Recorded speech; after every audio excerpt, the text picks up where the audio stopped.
I'd been at Black Ridge Tower for 5 seasons. The Forest Service rotated most lookouts every 2 or 3, but I'd requested to stay.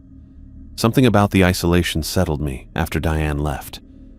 My tower sat on the northeast ridge with clear sight lines to Sawmill Peak, Eagle Cliff, and the western drainage. From late May through September, the tower became my world. 400 square feet of weathered cedar and glass perched 120 feet above the pines. That morning started like the others. I logged the temperature at 6:15, 42 degrees with light ground fog in the valleys, and made coffee on the single propane burner. The forecast called for afternoon thunderheads building from the southwest. Nothing concerning yet, but worth monitoring. I cleaned the glass with vinegar water, working systematically around the observation deck. Fingerprints and dust created false reflections, and in fire season, mistakes cost acreage. When the windows dried, I uncapped the Osborne Firefinder centered in the room and checked its calibration against known landmarks. The brass pointer moved smoothly as I rotated the sighting mechanism, confirming alignment with Jackson Ridge to the east. At 8:45, I started my first scheduled sweep with the 10-power binoculars, west to east, quadrant by quadrant. I'd developed a rhythm over the years, 30 seconds on each section, small adjustments to catch different angles, then shifting 15 degrees. The movement caught my attention during my third sweep. A dark figure stood near the edge of Eagle Cliff, roughly 4 miles southwest of my position. I steadied the binoculars against the window frame and adjusted the focus wheel. Male, medium build, wearing what looked like a dark jacket. Probably a hiker, but standing too close to the edge for comfort. I watched for 2 minutes. He didn't move like someone taking photos or enjoying the view. His posture seemed rigid, face directed down toward the 800-foot drop to the valley floor. I reached for the radio, keeping the binoculars trained on him with my free hand.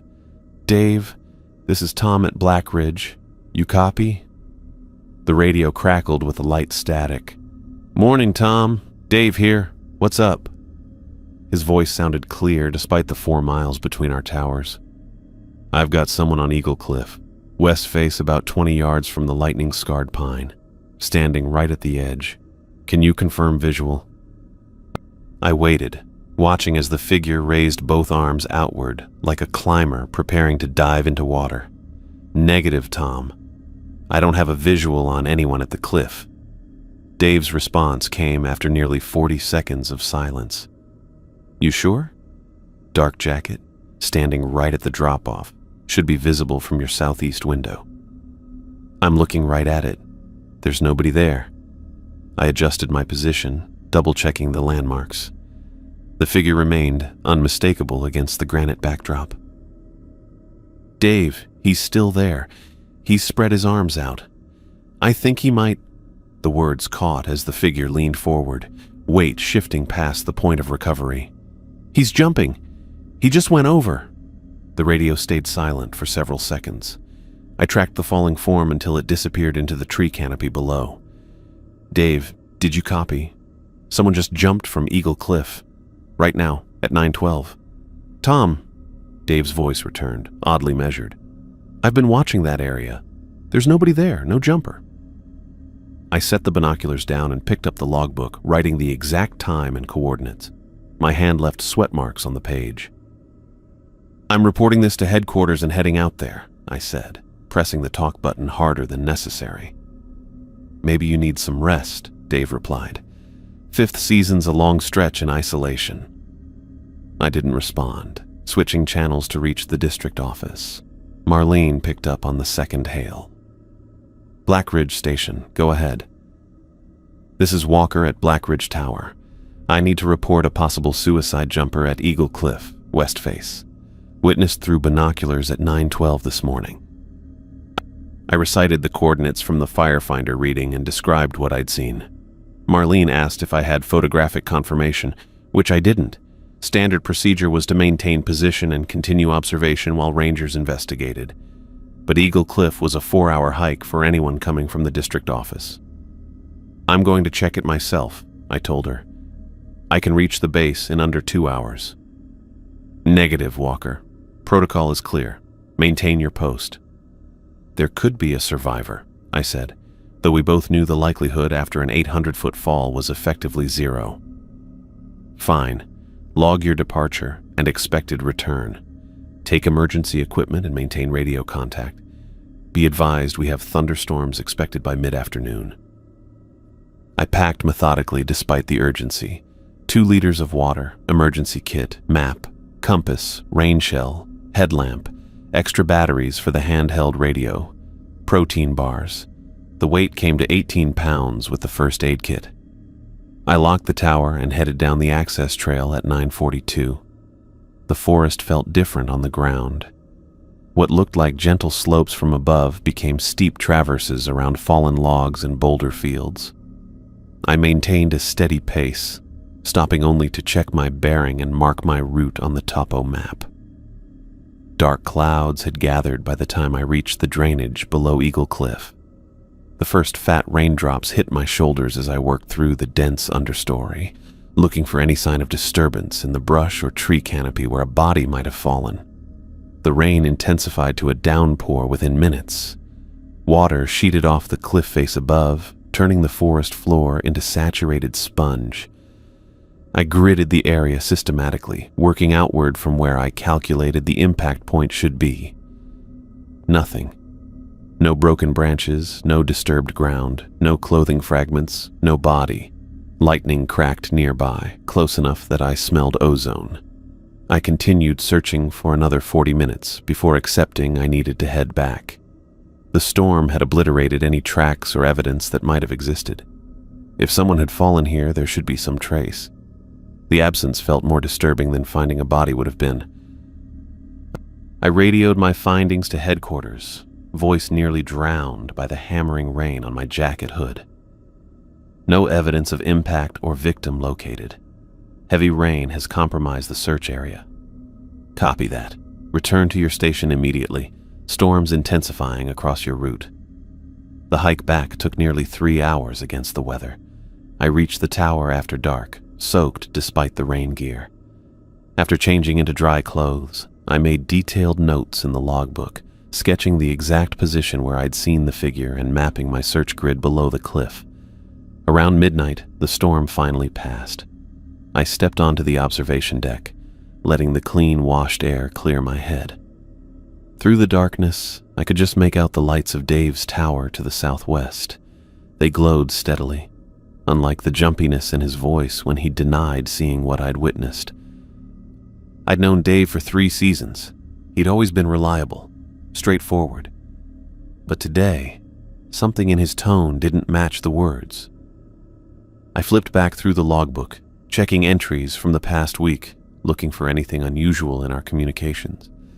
Nothing stood out, except perhaps a growing brevity in his check-ins. The night stretched out around me, vast and quiet after the storm. I kept returning to one unsettling thought. Dave had lied to me. I just couldn't figure out why. Marlene Haskell pulled up to the base of my tower at 8:45 the next morning. Her Forest Service truck left deep tire tracks in the mud from yesterday's storm. I watched her gather a leather portfolio and digital camera before climbing the stairs. Her boots made hollow sounds on the wooden treads. I'd spent the night documenting everything in the logbook: times, coordinates, weather conditions, visibility factors. The coffee pot was full when she knocked. "Morning, Walker." She stepped inside, removing her green service cap. Gray streaked her dark hair at the temples. "Quite a report you filed." I poured her coffee in the spare mug.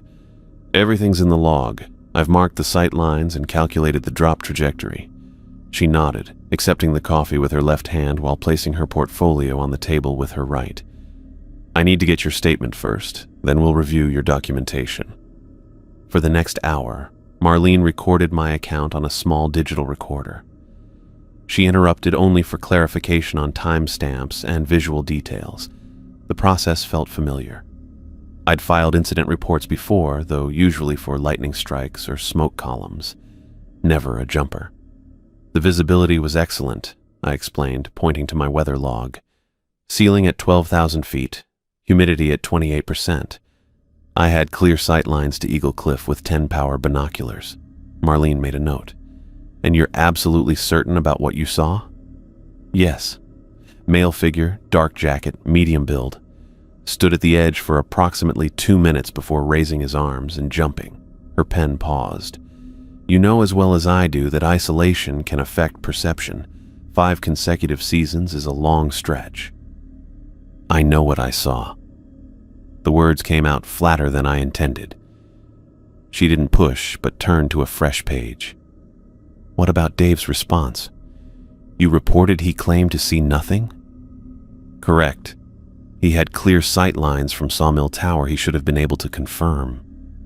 Marlene took a slow sip of coffee. Did Dave give any indication why he might not have seen this person? I considered my words carefully. No, but his tone was off. Dave's usually quick to respond, thorough. Yesterday he sounded hesitant.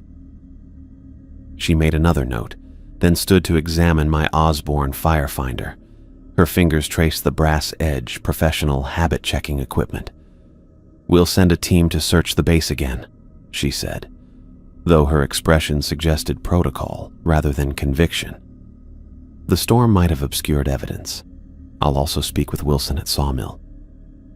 Before leaving, she photographed my logbook entries and the hand-drawn map I'd created showing the cliff face and the area I'd searched. The camera shutter clicked 8 times. Maintain your regular duties, Walker. Radio in anything unusual. She paused at the door. And get some rest. You look stretched thin. After her truck disappeared down the access road, I tried reaching Dave again. Sawmill Tower, this is Blackridge. Come in, Dave. His response came after the 3rd attempt, voice clipped. Sawmill here. Marlene's heading your way. Just giving you a heads up. Copy that. His voice sounded flat, none of the usual banter. Everything okay over there? Fine, just busy. Sawmill out. The transmission ended abruptly. I marked the time in the log, 10:17, with a note about the unusual brevity.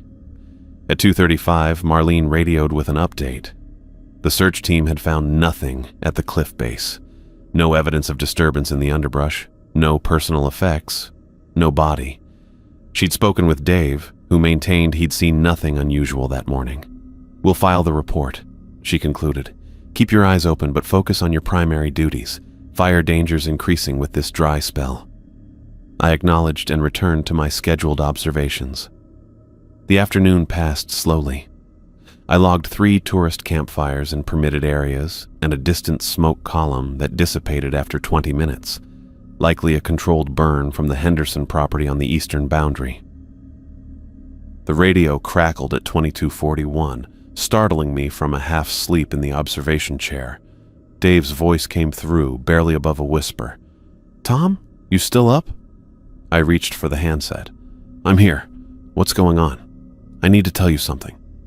His voice had an unfamiliar tightness. About yesterday. I reached for my logbook and pen. I'm listening. I did see him. The words hung in the static. The man at the cliff. I lied. My grip tightened on the radio. Why? Not because I thought you were wrong, because I was scared. His breathing sounded uneven through the transmission.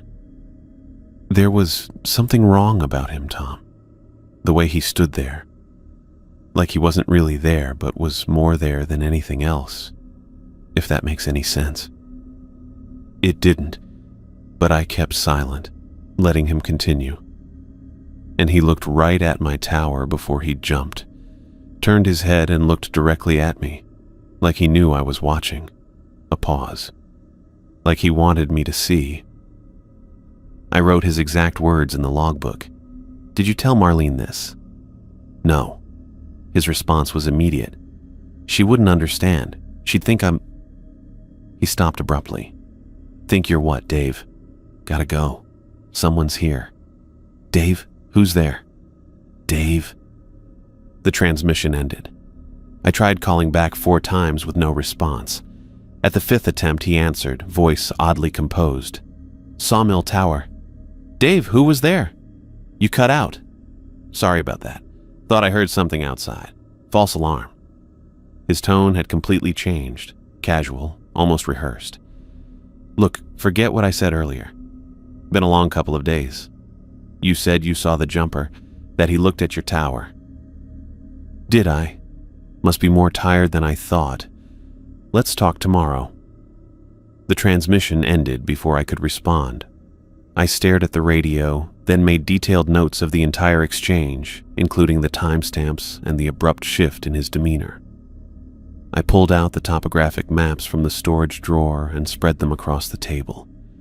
With a pencil, I marked our tower locations, Eagle Cliff, and the search area I'd covered yesterday. The geography formed a rough triangle, with both towers having clear sightlines to the cliff. In red, I marked the position where I'd seen the figure jump. Then I plotted the trajectory based on an 800-foot free fall with standard wind resistance. The impact zone matched where I'd searched, yet we'd found nothing. I'd been in these forests for 5 seasons. Old-timers at the ranger station had stories. Hikers who disappeared without trace. Unexplained lights in remote valleys. Distress calls that couldn't be triangulated. I'd dismissed them as the usual folklore that accumulates in isolated places. Now those stories resurfaced in my mind, taking on weight. At midnight, I stepped onto the observation deck with binoculars. The quarter moon provided enough light to make out Dave's tower on Sawmill Peak. Its windows should have glowed with the kerosene lamp he kept burning until his usual 2 a.m. bed check. Tonight, his tower stood dark against the sky, 4 hours earlier than normal. I made one last radio call, keeping my voice neutral. Sawmill, this is Blackridge. Radio check, over. Nothing came back but soft static. I marked it in the log and continued watching his tower until my eyes burned with fatigue. The darkness there remained absolute. Dave's radio stayed silent for most of the next 3 days. I logged each attempted contact in the book, morning check at 7:15, midday at noon, evening at 6:30. When he did respond, the transmissions lasted under 20 seconds.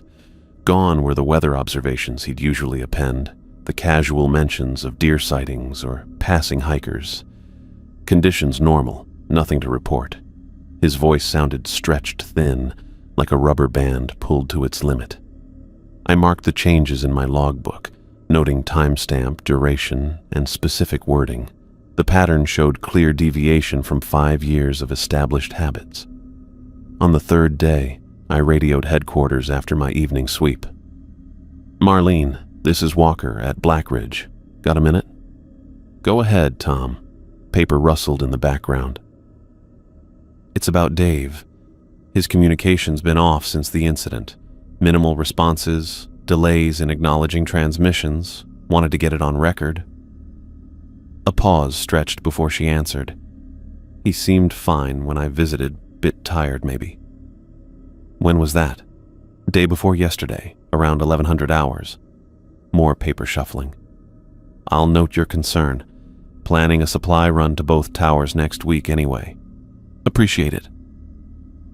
After signing off, I prepared for the night shift. The summer heat had broken with the last storm, leaving the air cool enough to require a flannel over my t-shirt. I heated a can of beef stew on the propane burner, ate at the small desk while updating weather data, then washed the dishes with water from the rain barrel.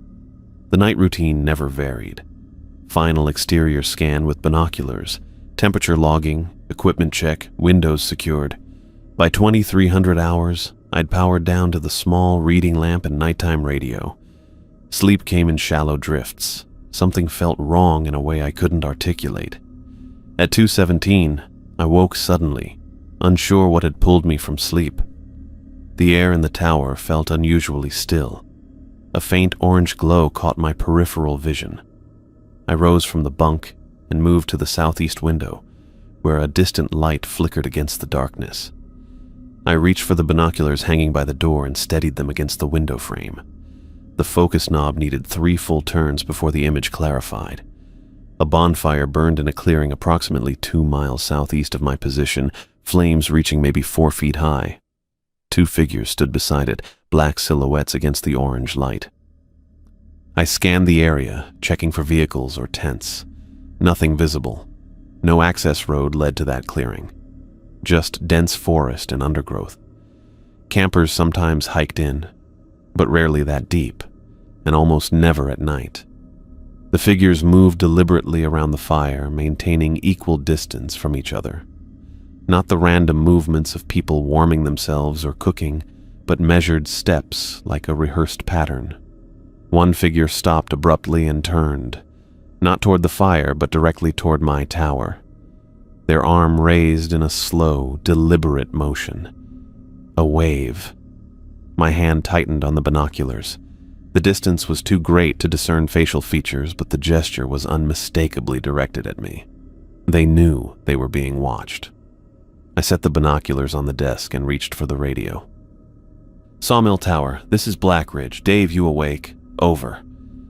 Static hissed for 52 seconds. I counted each one before his voice came through, barely above a whisper. "I'm here.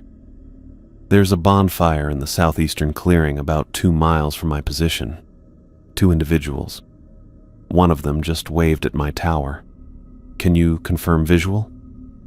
The silence stretched long enough that I thought he might have switched off. When his voice finally came, it carried a tremor I'd never heard before. "Don't look at them." Each word emerged distinct, measured. "Pretend you don't see them." "Dave, what's going—" The transmission cut. I tried 3 more times with no response. The logical part of my brain cataloged explanations. Illegal campers, teens trespassing, maybe researchers who hadn't filed proper permits. Nothing sinister, just people where they shouldn't be. But Dave's warning lingered. I returned to the window with the binoculars. The figures now moved in perfect synchronization, circling the fire at the same pace, keeping opposite positions. The flames suddenly flared higher, nearly doubling in height without any visible fuel being added. The surge illuminated the clearing enough to see more detail. I adjusted the focus, trying to make out their faces.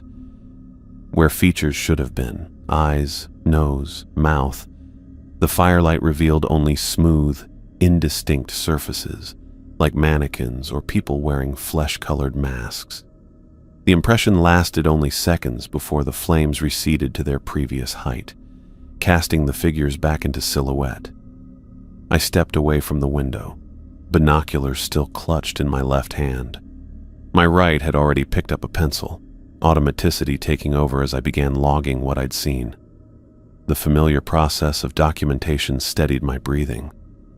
I drew a map showing the clearing's position relative to known landmarks, noting exact times and descriptions of movements.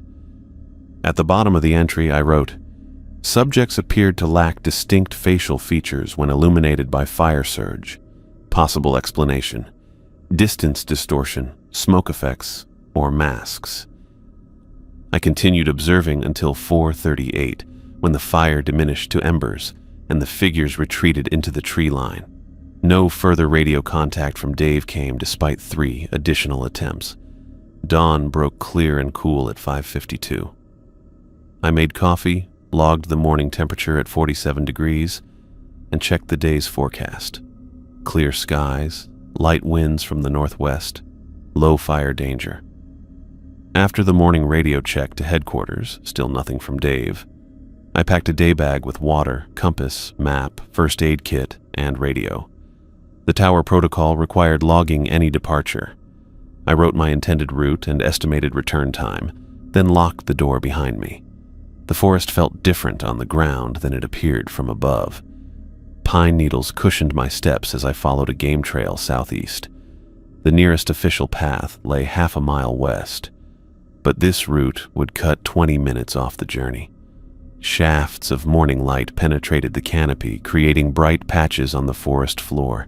After 40 minutes of hiking, I reached the creek that ran east of the clearing. The water level had dropped since the last storm, exposing smooth stones that provided easy crossing points. Chickadees called overhead, their voices reassuringly normal. The clearing appeared without warning. One moment, I pushed through dense undergrowth, The next, I stood at the edge of a perfect circle approximately 60 feet in diameter. No trees grew within it, no shrubs or ferns, just bare earth that looked unnaturally level. At the center, a circle of ash marked where the fire had burned. I approached carefully, scanning for footprints or discarded items, food wrappers, cigarette butts, the usual traces campers left behind. Nothing disturbed the ground except my own boot prints pressing into the soft soil. The ash circle measured exactly 7 feet across. I crouched beside it and removed a glove. The center still held warmth when I hovered my palm an inch above it.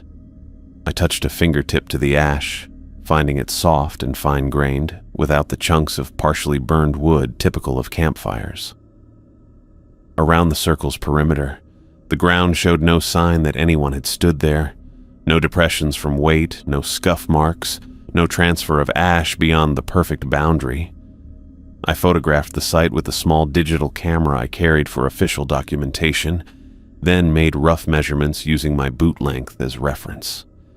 The clearing itself formed an almost mathematically perfect circle, as though drawn with a compass. Before leaving, I collected a small sample of ash in a plastic evidence bag, labeling it with location and time.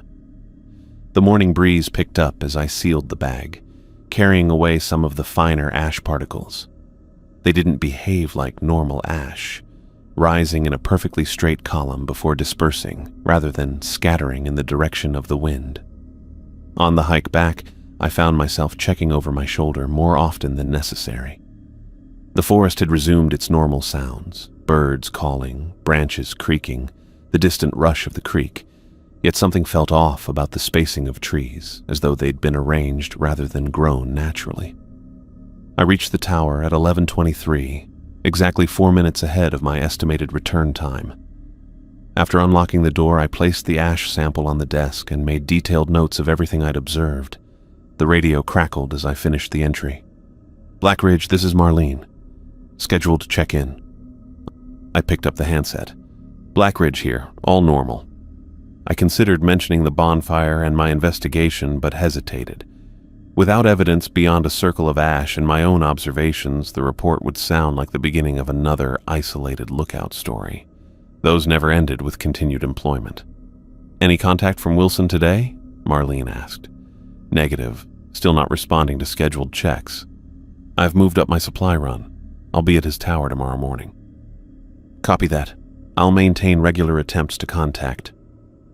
After signing off, I examined the ash sample under the small field microscope kept for identifying plant specimens. The particles appeared uniform in size and composition, unlike any campfire residue I'd seen before. No fragments of charcoal, no partially combusted material, just fine gray powder.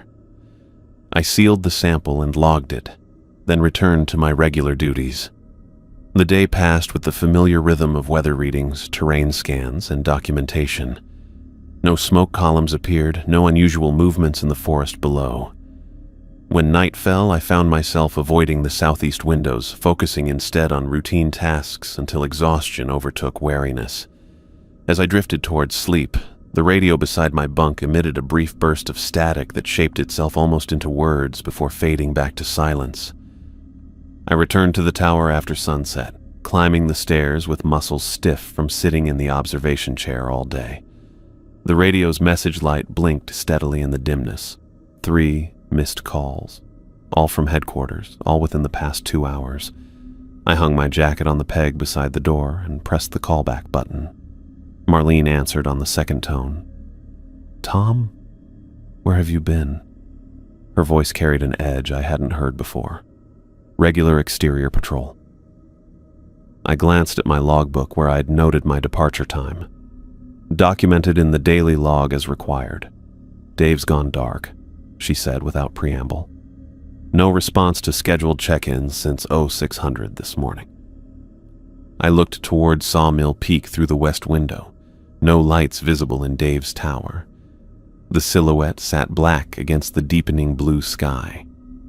"Could be equipment failure," I offered, though I didn't believe it. His recent behavior suggested something else entirely. That's what I thought initially. Papers shuffled on her end. But his backup radio should have kicked in automatically. We've tried all channels. I pulled out my chair and sat, reaching for my pen. When was his last transmission? 23:42 last night. Standard evening report, nothing unusual noted. She paused. Except he signed off with, "Lock your door." Station supervisor thought it might be related to bear activity, but there's no alert in that zone. I wrote the exact time and the unusual sign-off phrase in my log. What's the response plan? I'm heading to his tower tomorrow at first light. Rangers Johnson and Patel will accompany me. Her tone shifted toward official protocol. I need you to maintain your post. Keep trying his frequency hourly and log any response. Understood. I hesitated, then added, There's something you should know about Dave's behavior recently. I detailed the changes I'd observed, his abbreviated responses, the midnight confession about seeing the cliff jumper, his warning about the bonfire figures. Marlene listened without interruption, though I heard her pen scratching notes. Did you document all this? She asked when I finished. Every word. It's in my log. Good. We'll review it tomorrow. For now, maintain standard procedure. Hourly radio checks to Dave, regular reports to headquarters. Her voice softened slightly. And Tom, be thorough with your observations tonight. After signing off, I performed my evening routine with mechanical precision. Temperature reading, 52 degrees with falling pressure. Wind, northeast at 12 miles per hour. Visibility, 7 miles and deteriorating as clouds built from the southwest. I marked each measurement in the log, the familiar process steadying my hands. The Weather Service had issued a severe thunderstorm warning for our region, effective from 2200 hours through 0600. I noted this in red pen at the bottom of the page, then prepared for a potentially long night. I filled the emergency lanterns, checked the backup radio batteries, and set water to boil for coffee. At 1900 hours exactly, I made my first call to Dave. Sawmill Tower, this is Blackridge. Radio check over. Nothing but soft static filled the channel. I repeated the call twice more before logging the attempt and result. No response, clear transmission. The sky darkened rapidly as the storm approached. Lightning flickered along the western horizon, still too distant for thunder. I counted 27 flashes in 15 minutes, unusual intensity for early season storms. The barometer dropped another 2 millibars in just over an hour. I continued the hourly calls through the evening. 2000 hours, no response. 2100, no response. The storm edged closer, occasional rumbles now accompanying the brighter flashes. I secured the exterior equipment and closed the storm shutters on the windward side, leaving only the leeward windows uncovered for observation. By 2300 hours, rain pounded against the roof in rhythmic sheets. Wind gusts rocked the tower on its foundations. Nothing concerning, but enough to make the timbers creak. The radio produced more static than clear signal as atmospheric interference increased. I tried Dave's channel again at 2315, not expecting a response. Sawmill Tower, Blackridge calling. Dave, if you can hear this, acknowledge. Over. The burst of static that answered nearly made me drop the handset. Tom, is that... Dave's voice broke through, fragmented but unmistakable. I adjusted the frequency tuner, trying to clear the signal. Dave, I can barely hear you. What's your status? Coming from the trees, Tom. His words slurred together, either from poor transmission or something else. They've always been here, watching us. I grabbed my notebook, writing his exact words as he spoke. Dave, are you injured? What's your location? He continued as if he hadn't heard me. The man who jumped? He was trying to escape them. You can't... Static swallowed several words. Just pulls you back. Dave, I need you to focus. Are you at your tower? I kept my voice level despite the concern building in my chest. They show you things. His breathing came faster now, audible even through the interference. Things that happened before, or maybe things that will happen. Time doesn't work right around them. Lightning struck close enough to illuminate the entire observation deck in harsh white light. The radio squealed with feedback, then went silent mid-word. Dave? Dave, do you copy? Nothing but dead air. I switched to the emergency channel to contact headquarters. The night dispatcher answered after the fourth attempt. Forest Service Emergency Dispatch. This is Walker at Black Ridge Tower. I just had contact with Wilson at Sawmill. He sounds disoriented, possibly in distress, requesting immediate assistance. The dispatcher confirmed my information, the scratching of her pen audible through the transmission. Ranger teams are grounded until morning due to the storm system. Lightning strikes have been reported throughout the access routes. He needs help now, I insisted, an unfamiliar urgency pushing through my usual restraint. I understand, Walker, but we can't risk additional personnel in these conditions. First response team will deploy at 0500 hours, weather permitting. Her tone held genuine regret. Continue monitoring his frequency and report any further contact immediately. After signing off, I recorded the exchange in my logbook, along with the exact timestamp and duration of Dave's transmission. I played back his words in my mind, trying to extract meaning from the rambling. The man at the cliff was trying to escape them. Escape what? And who were they that supposedly watched from the trees? I considered possible explanations. Dave kept a bottle of whiskey in his tower. Rangers weren't supposed to drink on duty, but everyone knew about emergency stashes. Maybe he'd been drinking to calm his nerves and spiraled.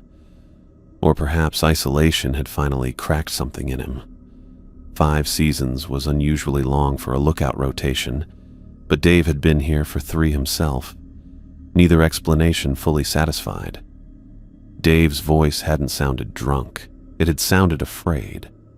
And while isolation could wear on the mind, his deterioration had happened too rapidly, with too many specific fixations.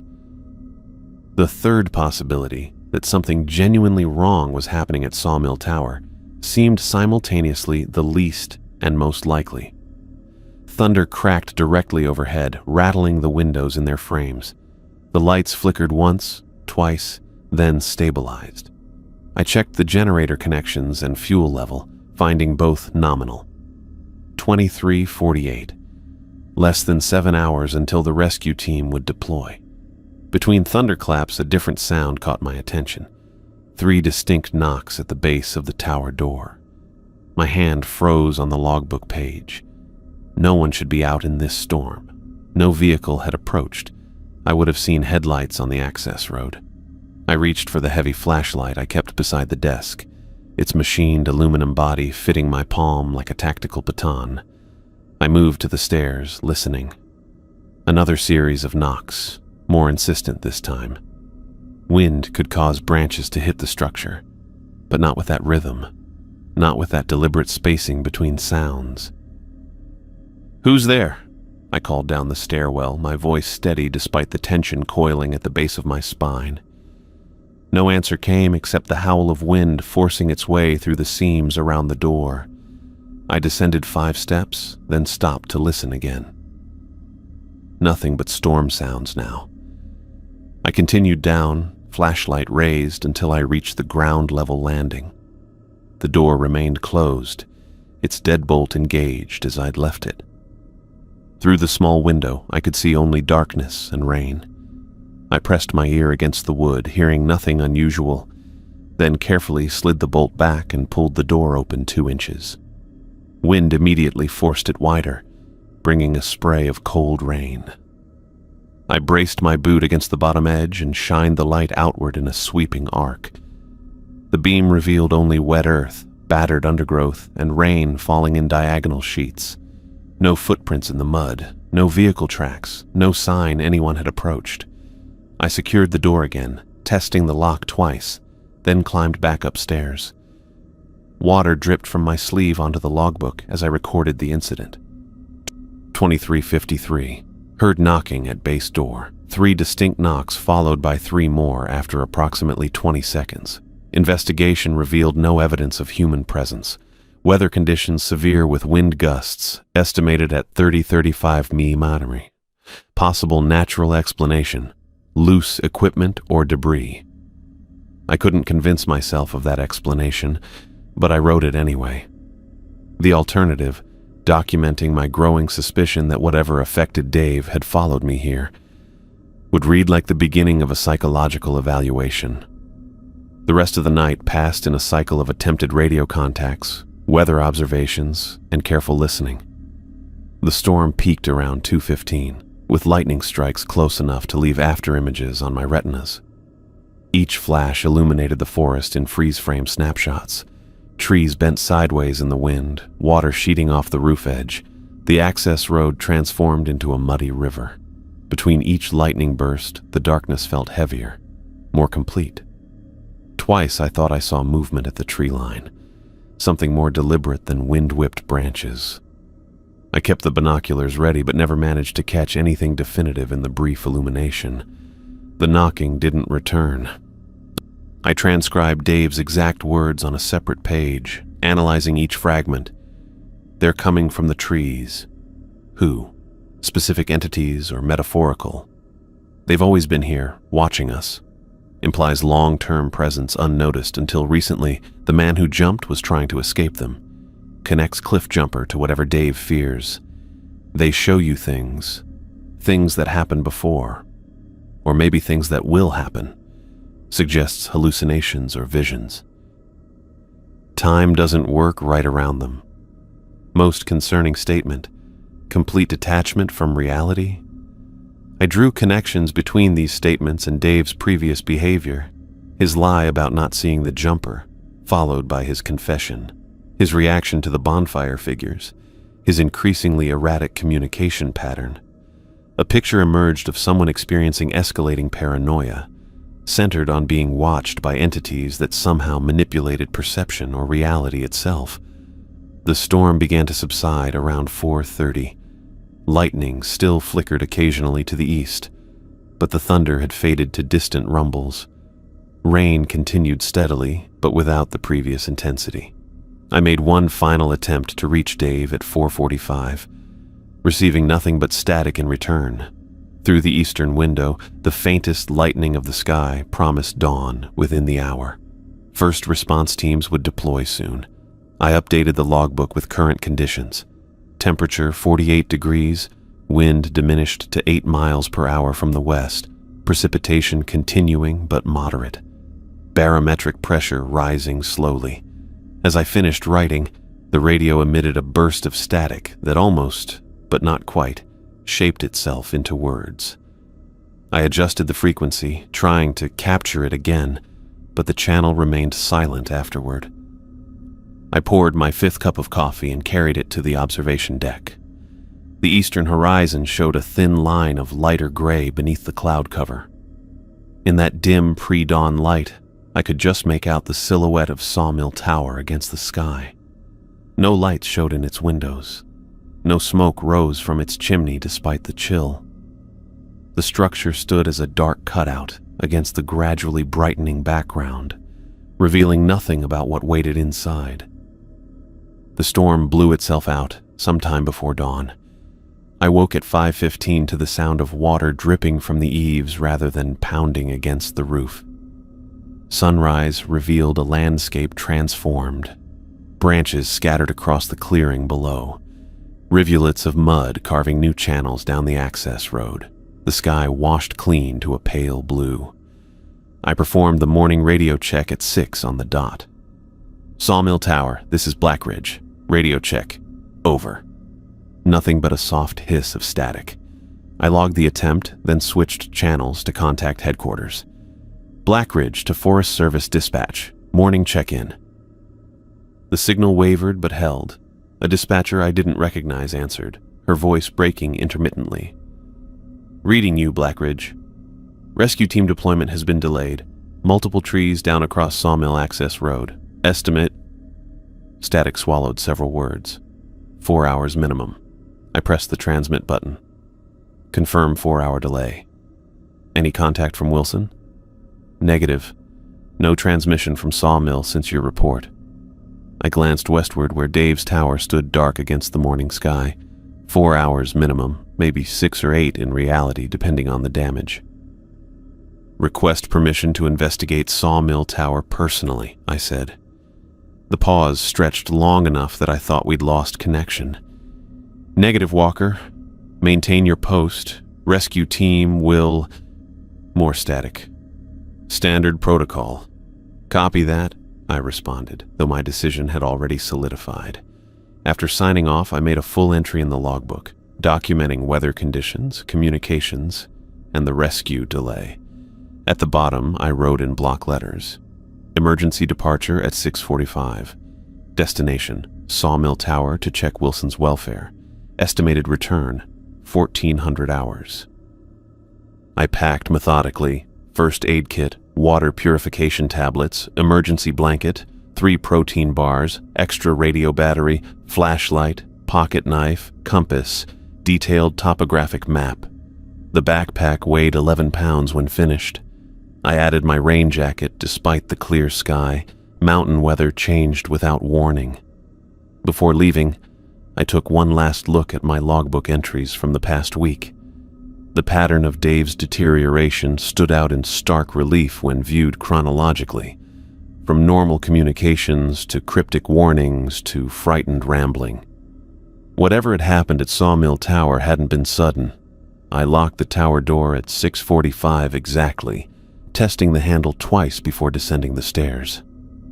The forest had transformed overnight. Familiar trails now interrupted by fallen branches, normally dry creek beds flowing with muddy runoff. The direct route to Sawmill would take me west-northwest for approximately 4 miles over varied terrain, crossing 2 ridge lines and a drainage basin. The first mile followed a maintenance trail wide enough for ATVs, though fallen debris now made vehicle access impossible. Pine needles lay plastered against the earth, flattened by rain and wind. My boots left clear impressions in the soft ground, the first human tracks since the storm. Something felt wrong about the forest. The usual morning chorus of birdsong was absent, replaced by a stillness that pressed against my eardrums. No chickadees called from the undergrowth, no woodpeckers hammered at distant trunks. Even the wind seemed reluctant to disturb the branches. I checked my watch at the first junction, 7:23. The fallen timber had slowed my pace more than expected. Here, the maintained trail ended, replaced by a game path that descended toward the drainage basin. Deer and elk had worn this route over decades, creating a natural corridor through the pines. The silence deepened as I moved downslope. Normally, these drainages bustled with activity, squirrels chattering, jays calling, insects humming. Today, I heard nothing but my own breathing and the occasional drip of water from saturated branches. My footsteps seemed unnaturally loud against the forest floor.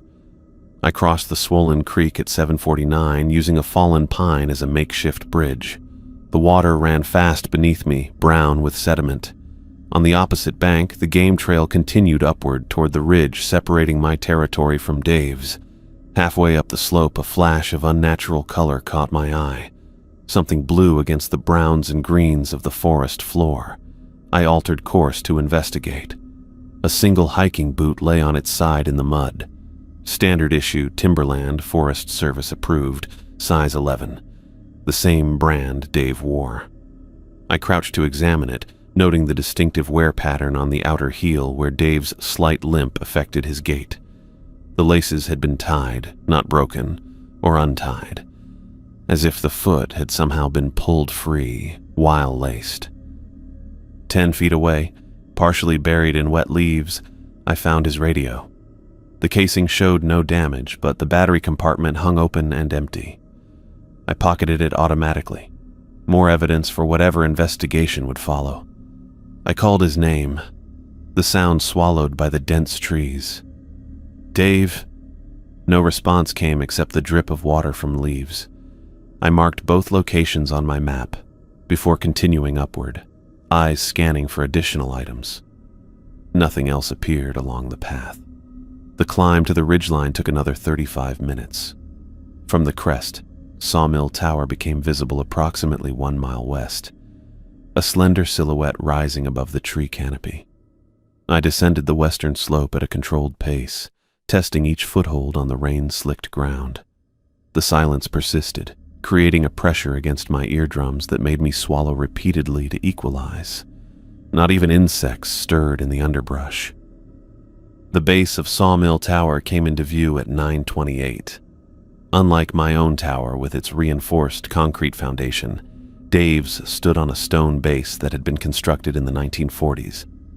The wooden steps leading upward showed signs of recent maintenance. New boards replacing rotted sections, fresh weather sealant on the railings. The door at the base stood open 3 inches, stopped by something wedged behind it. I approached cautiously, calling out once more. "Dave, it's Tom. You in there?" Only silence answered. I pushed the door open wider, finding a balled-up shirt preventing it from closing completely. Inside, the ground floor storage area appeared untouched. Equipment neatly arranged on shelves, winter supplies covered with tarps. The spiral staircase wound upward 32 feet to the observation deck and living quarters. I climbed slowly, listening for movement above. Each step creaked slightly under my weight. "Dave, Forest Service. Identifying myself coming up." At the top landing, the main door to the living quarters stood fully open. The scene inside stopped me at the threshold. The normally orderly space had been transformed into chaos. The wooden chair lay on its side, one leg splintered at the joint. Dave's desk had been cleared with a single sweep, papers, logbooks, and equipment scattered across the floor in a wide arc. Coffee stained the eastern wall in a spray pattern, originating from a shattered mug whose fragments glittered on the floorboards. Most disturbing was the logbook lying open on the floor, its final pages covered in frantic writing that abandoned all pretense of official documentation. The penmanship deteriorated from Dave's usually neat block letters to jagged scrawls that dug into the paper deeply enough to tear through in places. I photographed everything from the doorway before entering, careful to disturb as little as possible. The room carried a strange odor, not the expected smells of coffee and wood smoke, but something sharper, like ozone after lightning strikes. The wall above Dave's desk bore a crude drawing scratched directly into the wood paneling. 2 stick figures stood beside what appeared to be flames, while a third figure plummeted from a height. The image matched Dave's rambling description of the cliff jumper almost exactly. I documented the drawing from multiple angles, then moved systematically through the space. Dave's jacket hung on its peg by the door. His backpack rested against the wall beside his bunk, still containing his wallet, spare clothing, and personal items. The propane stove had been turned off properly. The water barrel remained 3/4 full. Nothing suggested planned departure. Quite the opposite. Every indication pointed to sudden flight or removal. The logbook provided the most compelling evidence. I crouched beside it, careful not to touch the pages directly as I read Dave's final entries. July 17th, 2342. Standard evening report completed. All normal except increased wind from SW. Temp dropping. Major storm system approaching. Battening down for the night. Will maintain hourly radio contact with Black Ridge as required. Below this professional entry, the writing changed dramatically. They're coming closer every night. I can see them watching from the trees. Tom doesn't understand yet. The jumper was trying to warn us. Further down, a single line written in shaky capitals. Time doesn't work right here. The final entry, barely legible. They're showing me how it ends. I can't let it happen again. I photographed each page, then gently closed the book and set it on the desk. The official search team would need to document everything properly. Outside the tower, I circled the base looking for signs of Dave's departure. The ground, softened by rain, held clear impressions. A single set of boot prints led away from the tower, 1 boot and 1 sock-covered foot judging by the different impressions. The tracks headed due east, directly into the densest part of the forest, not following any established trail. The pattern suggested running rather than walking.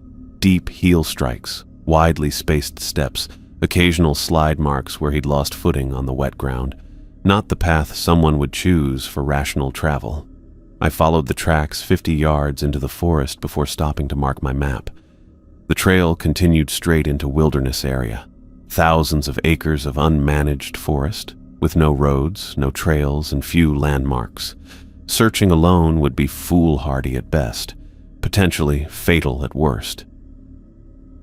Protocol demanded I return to my tower and wait for the official search team.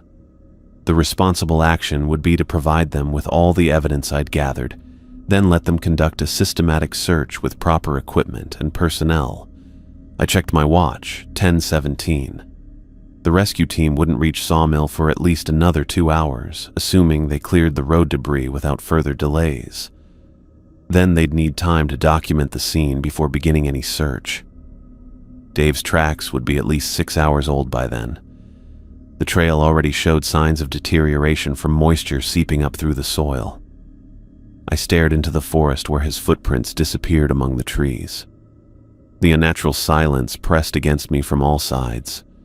Something had driven Dave to flee into wilderness in the middle of a storm, wearing only one boot. The same something, perhaps, that had left that crude drawing above his desk. Decision point. Follow procedure or follow the tracks. I adjusted my pack straps and stepped forward, keeping my eyes fixed on the disturbed earth where Dave's uneven gait had left its record. The forest swallowed me within 20 paces, the tower disappearing behind thick trunks and heavy boughs still dripping from the night's rain. The tracks led deeper into the woods, veering slightly northward where the terrain grew steeper. Dave's gait had become increasingly erratic, the sock print now dragging in places, the boot print digging deeper at the heel. He'd been running uphill, stumbling. I followed the trail through a stand of lodgepole pines where needles and debris provided less clear impressions. Every 30 yards, I stopped to mark my position on the map and check my compass bearing. North-northeast, moving away from both towers into a drainage basin I'd only observed from above. The forest floor dipped toward a small stream at the bottom of a shallow ravine. Dave's tracks descended the bank at an angle that suggested he'd half slid down the incline. At the water's edge, the footprints stopped. I scanned both banks carefully. The stream ran knee-deep, about 8 feet across, its current strengthened by the previous night's rainfall. The opposite shore showed no sign of emergence, no disturbed mud, no water-filled depressions, nothing to indicate Dave had crossed. I moved downstream 50 yards, then back upstream 100, searching both banks methodically. Nothing. The trail simply vanished at the water's edge as though Dave had walked into the stream and disappeared. My watch showed 11:32. The search team would reach Sawmill Tower soon, assuming they'd cleared the access road. I checked my radio. Walker to Forest Service Dispatch, do you copy? Static hissed for several seconds before a voice broke through. Reading you, Walker. What's your position? Approximately 1.2 miles northeast of Sawmill Tower, following Wilson's tracks. Trail ends at a stream with no continuation on either bank. Request coordinates of search team's current position. Stand by. The radio fell silent for nearly a minute. Search team reports road clearing ongoing. Estimated arrival at Sawmill Tower 1400 hours. I stared at the water where Dave's tracks disappeared. The professional response would be to secure the scene and wait for the search team. But something about the unnatural silence of the forest, the suddenness of the trail's end, pulled at instincts developed over 5 seasons in these mountains. Walker to dispatch. I'm returning to Sawmill Tower to await search team arrival. Copy that. Maintain radio contact. I documented the stream location on my map, took photographs of the final tracks, and marked the spot with surveyor's tape from my pack. The climb back up the ravine followed the same path Dave had taken down, his desperate flight now a stark narrative written in disturbed earth and broken branches. The afternoon sun had started its westward descent by the time Sawmill Tower came back into view. Shadows stretched longer across the clearing as I approached the structure, its silhouette stark against the deepening blue sky. Something about seeing it from this angle, returning rather than arriving, emphasized its isolation. Inside, the disarray remained exactly as I'd left it. The desk cleared by a single sweep, the broken chair, the coffee stains on the wall. I photographed everything again from new angles, documenting the scene completely before touching anything. At 13:45, I made radio contact with headquarters. Blackridge to Forest Service dispatch. Marlene's voice answered immediately, tight with controlled anger. "Walker, what the hell are you doing at Sawmill?" "Investigating Wilson's disappearance, found evidence of—" "You abandoned your post during fire season," her words cut through mine. "That's grounds for immediate termination." I'd expected this response. Understood, but the situation warranted following protocol. Papers shuffled on her end. "The rescue team will reach you by morning. They're still clearing deadfall from the access road. Until then, you're to stay exactly where you are. That's a direct order." "Copy that." I paused, weighing my next words carefully. "Marlene, there's something wrong here beyond Dave just walking off." Her sigh came through clearly. "Details." I described the scene at Sawmill Tower, the signs of struggle, the abandoned boot, the tracks leading into wilderness, and their abrupt disappearance at the stream. I left out the drawings scratched into the wall and the disturbing logbook entries, concerned they would reinforce the theory that Dave had experienced a psychological break. "Could be bear activity," she suggested. Or Wilson panicked during the storm, fled, and became disoriented. In one boot? People make irrational decisions under stress. I looked at Dave's desk where his logbook lay. His entries might provide context. I'll review them before the team arrives. "Document everything, but don't disturb potential evidence." Her tone softened slightly. "And Tom, the team won't reach you until morning. Secure that tower and stay alert."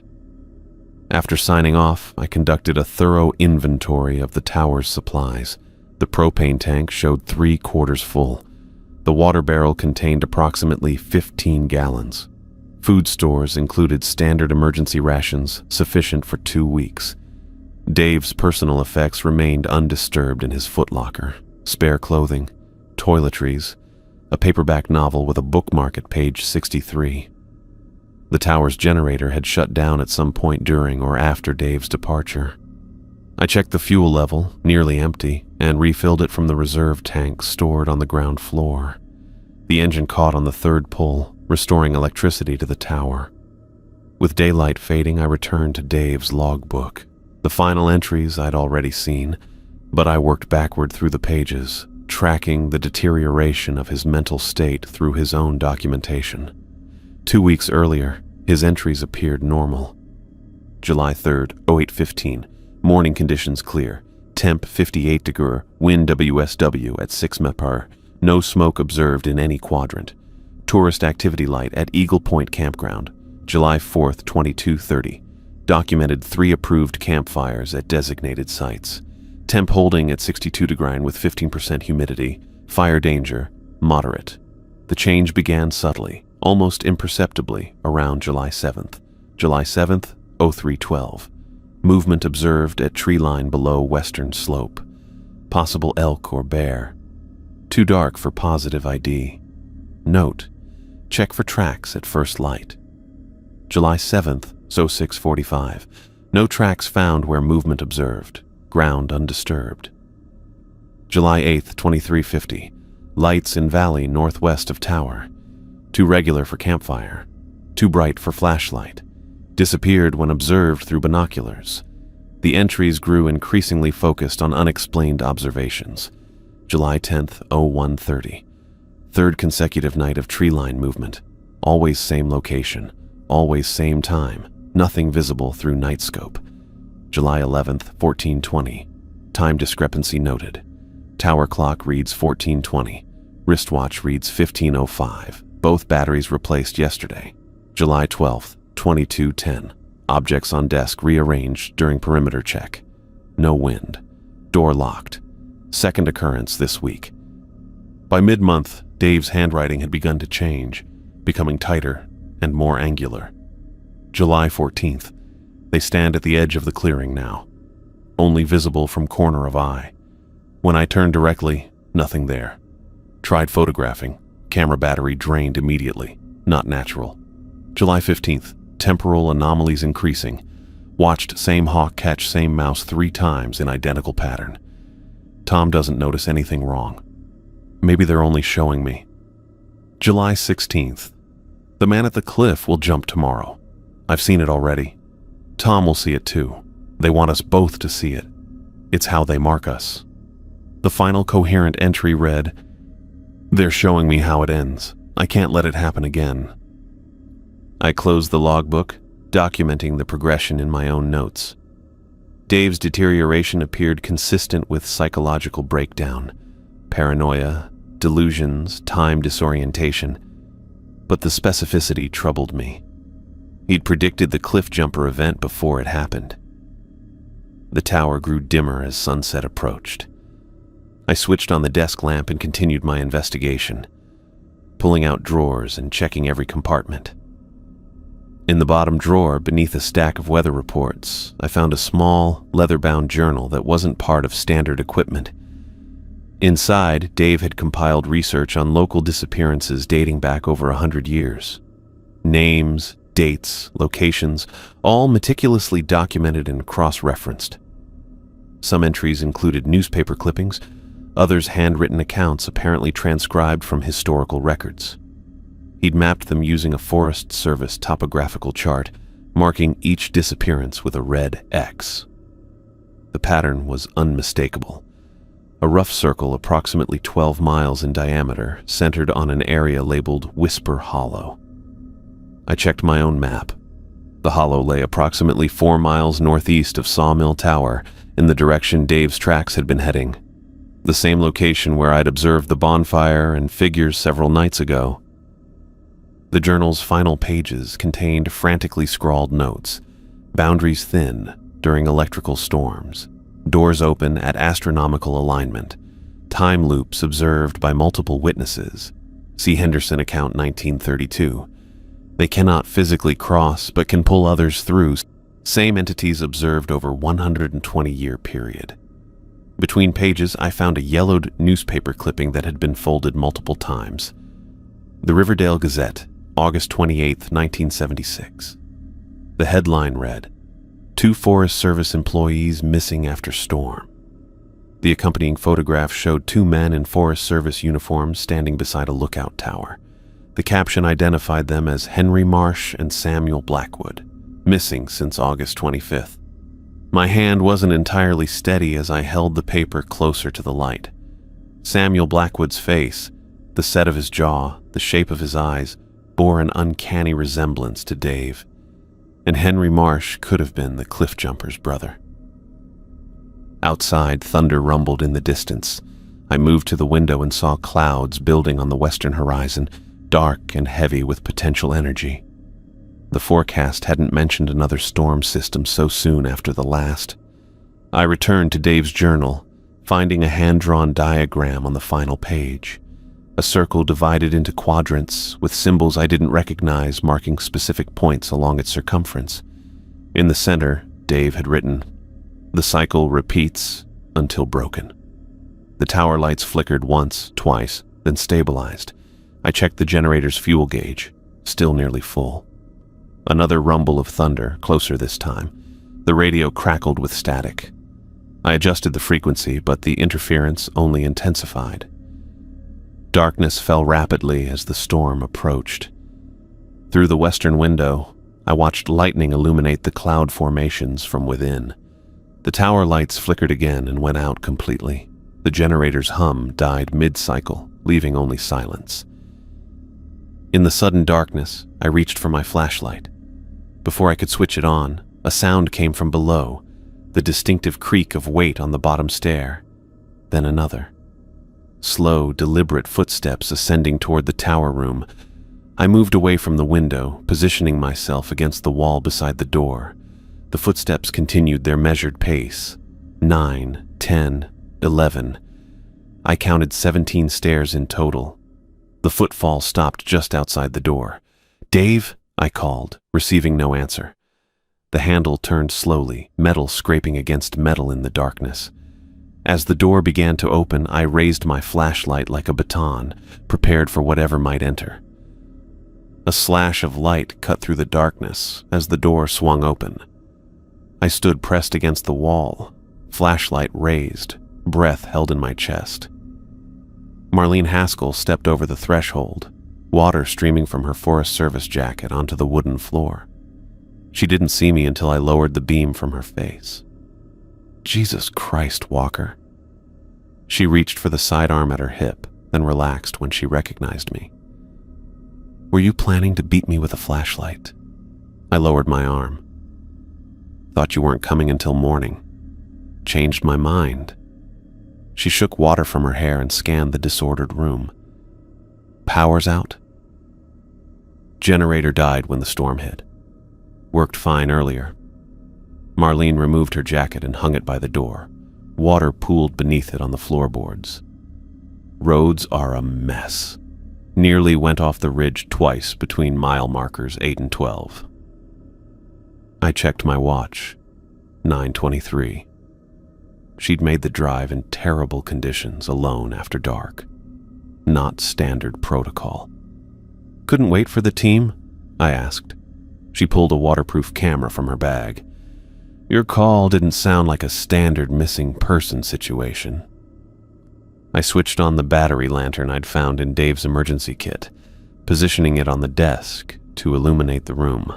The pale light through the wall drawing into sharp relief, stick figures by a fire, another falling from a cliff. Marlene photographed it immediately, the flash briefly overwhelming the lantern's glow. She worked methodically, documenting the overturned chair, scattered papers, broken mug. "Don't touch anything else," she said. "Evidence team's still coming at first light." I stood back while she worked, describing what I'd found at the stream where Dave's tracks disappeared. She listened without comment, her expression revealing nothing as she continued taking photographs, 27 in total. After completing her documentation, she pulled a thin file folder from her bag and placed it on the only clear corner of the desk. "This doesn't leave this room," she said, flipping it open. Inside lay a stack of incident reports spanning from 1976 to 2011. Each detailed the disappearance of Forest Service personnel in the Black Ridge District.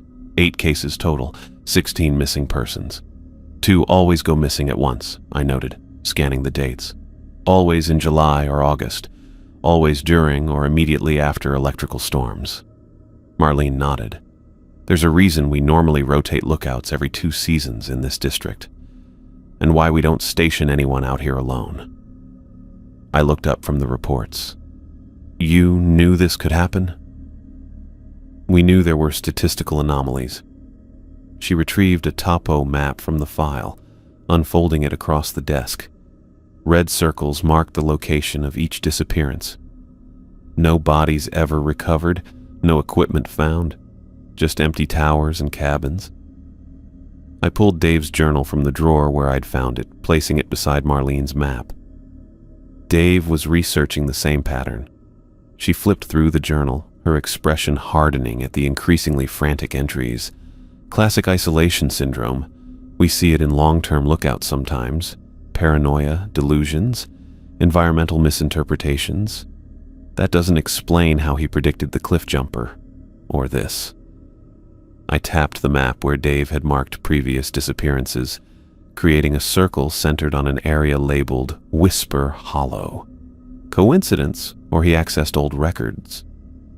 She sounded less certain than her words suggested. Thunder cracked directly overhead, rattling the windows in their frames. The storm had intensified while we talked, rain now coming down in sheets that blurred the outside world. "We need to secure this location," Marlene said, collecting the documents. "Bag anything relevant as evidence. We'll conduct a formal search at first light." We worked silently for the next hour, securing the tower against the storm and organizing the evidence. I placed Dave's journal, logbook, and personal notes in separate evidence bags, while Marlene photographed the exterior stairs where I'd found his single boot. At 11:42, with wind howling around the tower and rain hammering the roof, the radio on the desk emitted a burst of static. Both of us froze, staring at the device. Another burst, then a voice emerged through the white noise, distant and broken, but recognizable. "Walker," Dave's voice, barely audible. I grabbed the radio. "Dave, this is Tom. What's your location? Over." "They're bringing me..." Static swallowed several words. "Hollow at sunrise." Marlene took the radio from my hand. "Wilson, this is Supervisor Haskell. Confirm your position and status." Only static answered. She adjusted the frequency, trying 3 different channels with no result. "Could be radio bounce," she said. "Storm interference reflecting old transmissions." I shook my head. "He said hollow at sunrise. That's specific to right now, not some random bounce. Or it's your brain creating patterns in random noise." She set the radio down carefully. "Either way, we stay put until morning. Standard protocol for night operations, especially during electrical storms." I didn't argue. The rational part of me recognized she was right. Venturing out now would be dangerous at best, potentially fatal at worst. But Dave's voice hadn't sounded like someone in immediate danger. There had been an odd flatness to it, like someone reading from a script. We established a watch rotation. One awake, one resting. Marlene took first watch while I tried to sleep on Dave's bunk. The storm continued unabated, lightning flashing through the windows at irregular intervals, followed seconds later by thunder that vibrated through the tower's structure. Sleep proved impossible. At 1:13, I gave up and joined Marlene at the desk where she was reviewing Dave's logbook. "His documentation deteriorated weeks ago," she observed, not looking up. "Should have been caught in routine supervisory review."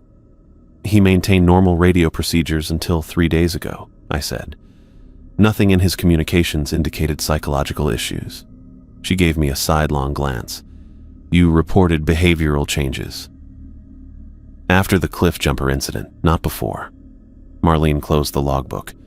"Personnel files show Dave requested transfer 6 weeks ago. Said he wasn't sleeping well, wanted a posting closer to population centers." This was news to me. Why was he kept here? Staffing shortages. His request was approved for end of season. I picked up Dave's journal again, flipping past his research on historical disappearances to the final pages I hadn't fully examined.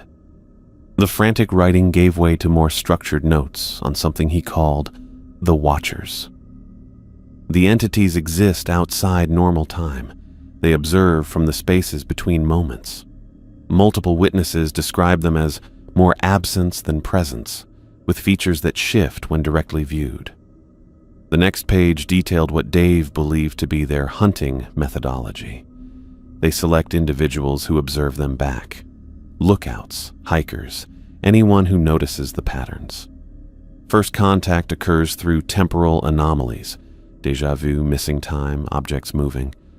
Second phase involves dream manipulation and waking hallucinations. Final stage culminates during electrical storms when boundaries between realities thin.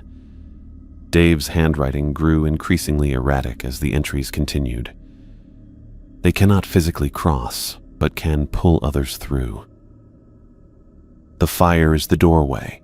The hollow is their threshold.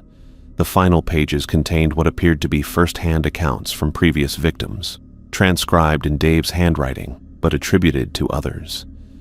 Each described similar experiences, seeing figures at forest edges, time functioning irregularly, feeling watched, culminating in being pulled through during storms. Most disturbing was Dave's conviction that he'd experienced these events before. "I've been through this cycle at least 3 times. Details change, but the pattern remains. First the man jumps from the cliff, then the bonfire appears. Then they come for us. Tom sees it differently each time, but I remember fragments from before. We're caught in their loop." Tucked into the back cover, I found a photograph I'd missed earlier. A Polaroid showing two people standing beside a bonfire in a forest clearing. I held it under the lantern light and felt my skin tighten. The photo showed Dave and me standing shoulder to shoulder, his arm around my shoulders, both of us smiling at the camera. A bonfire blazed beside us, illuminating our faces from below. I had never been to a bonfire with Dave. We had never taken a photo together. I turned the Polaroid over. Written on the back in Dave's handwriting, Tom and Dave, Whisper Hollow, July 23rd, 2023. 5 days from now. Marlene. My voice sounded strange even to my own ears. Look at this. She took the photograph, examining it under the lantern.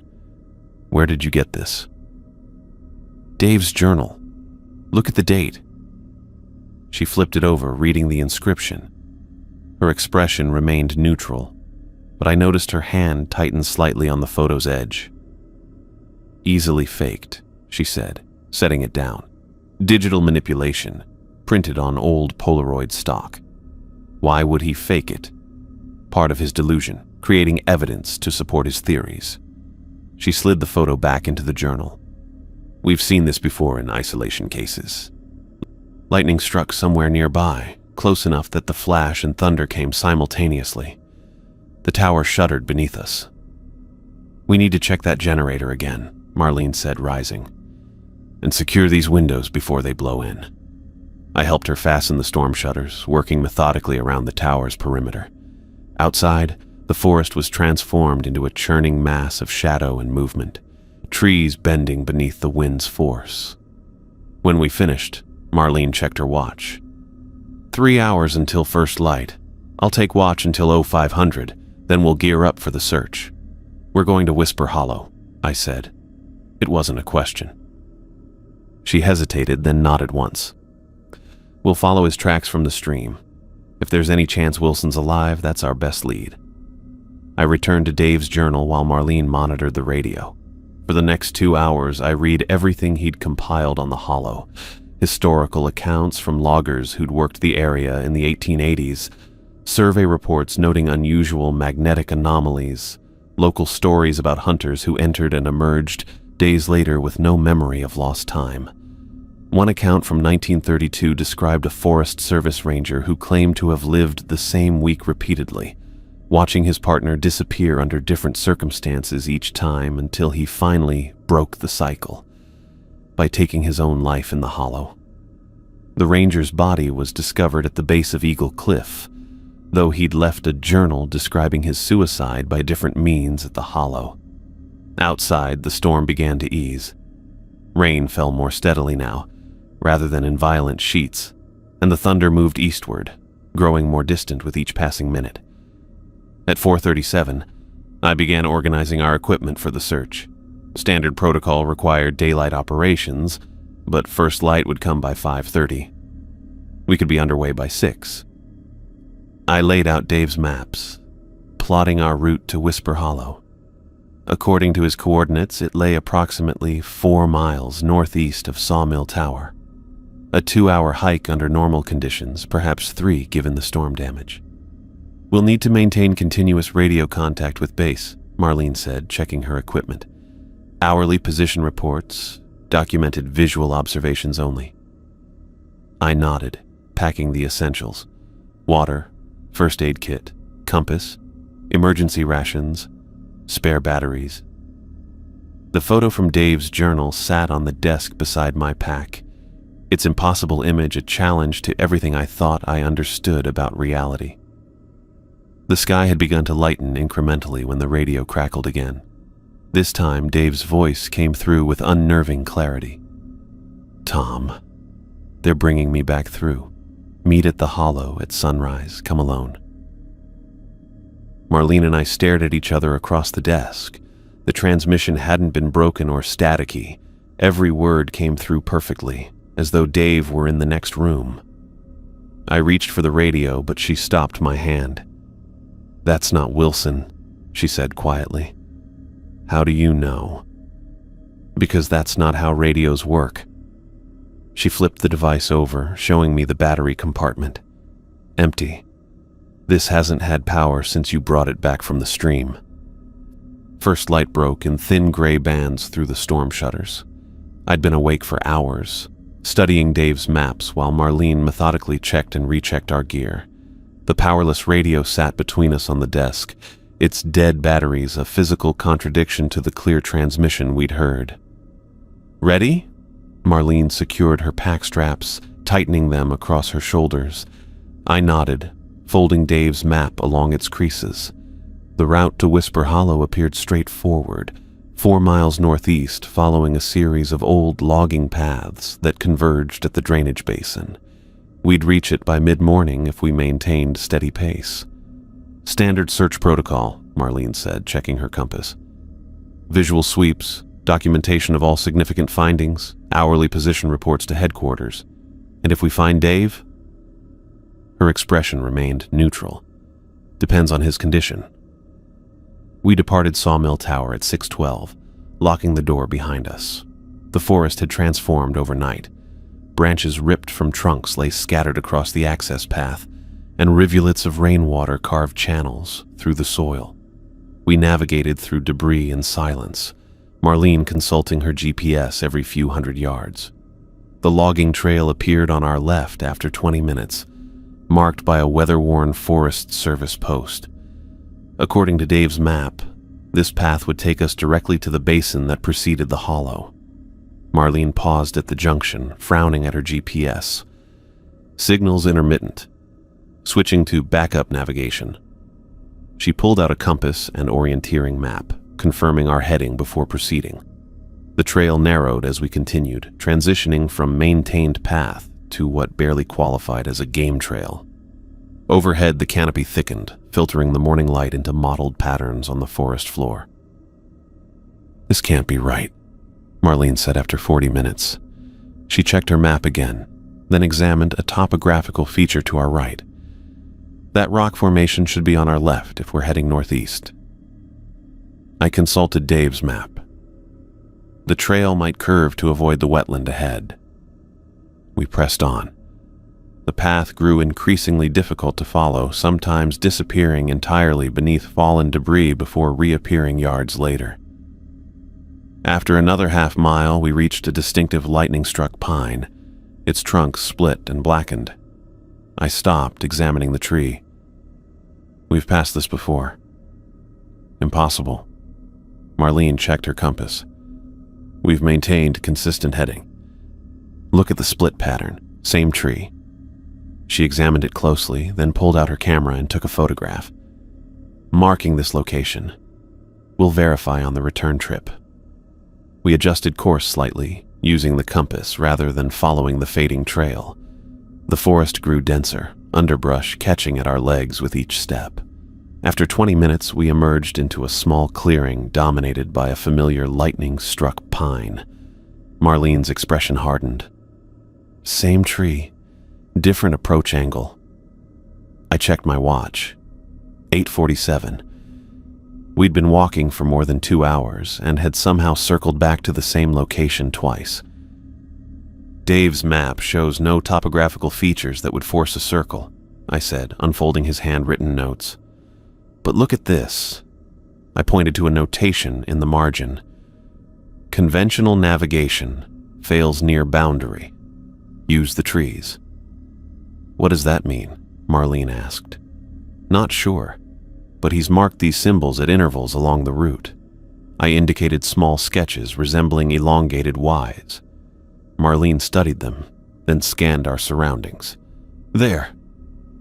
She pointed to a young birch with a distinctive fork, its shape matching the first symbol on Dave's map. From certain angles, it formed a perfect Y against the backdrop of darker pines. He wasn't marking trails, I said. He was marking sightlines.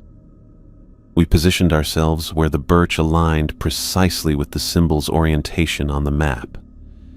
From this vantage, another forked tree became visible approximately 60 yards ahead, corresponding to the second symbol. He created a visual navigation system, Marlene said, her professional skepticism momentarily replaced by grudging appreciation. We proceeded from marker to marker, following Dave's unconventional breadcrumb trail through terrain that seemed to shift whenever we looked away. At one point, I noticed my watch had advanced from 9:23 to 10:17 in what felt like minutes. "Time check," I said to Marlene. She glanced at her watch. 10:18. "Does that seem right to you?" She hesitated. "I'm more concerned with finding Wilson before the weather turns."